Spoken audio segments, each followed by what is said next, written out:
আল্লাহর হাবিব সাল্লাল্লাহু আলাইহি ওয়াসাল্লাম মসজিদে নববীতে জুমার খুতবা দিচ্ছেন। খুতবা চলাকালীন সময়ে এক সাহাবী এসে মসজিদের মধ্যে বসে পড়লেন। আল্লাহর হাবিব সাল্লাল্লাহু আলাইহি ওয়াসাল্লাম সাহাবীরে বললেন, দাঁড়াও। সাহাবী দাঁড়ালেন। আল্লাহর নবী জিজ্ঞেস করলেন, কেন বসে বললা? 2 রাকাত পড়ছো নাকি? সাহাবী বলে, পড়ি নাই।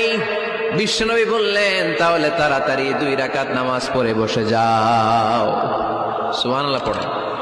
2 রাকাত পড়ো নাই তো পড়ো, দাঁড়াও, তারপরে বসো।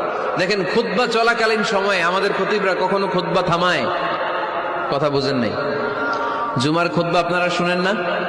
খুতবা চলতেছে, ওই মুহূর্তে ইমাম সাহেবরা কখনো খুতবা থামায়?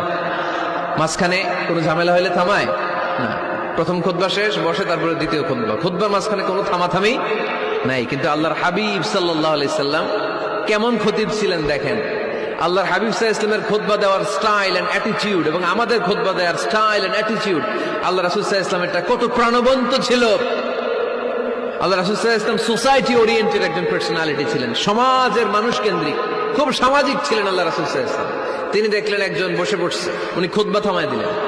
জুমার খুতবা থামায় বললেন, এই নামাজ পড়ছো না? পড়ো, 2 রাকাত পড়ো। আবার খুতবা শুরু করলেন। সুবহানাল্লাহ পড়বেন না?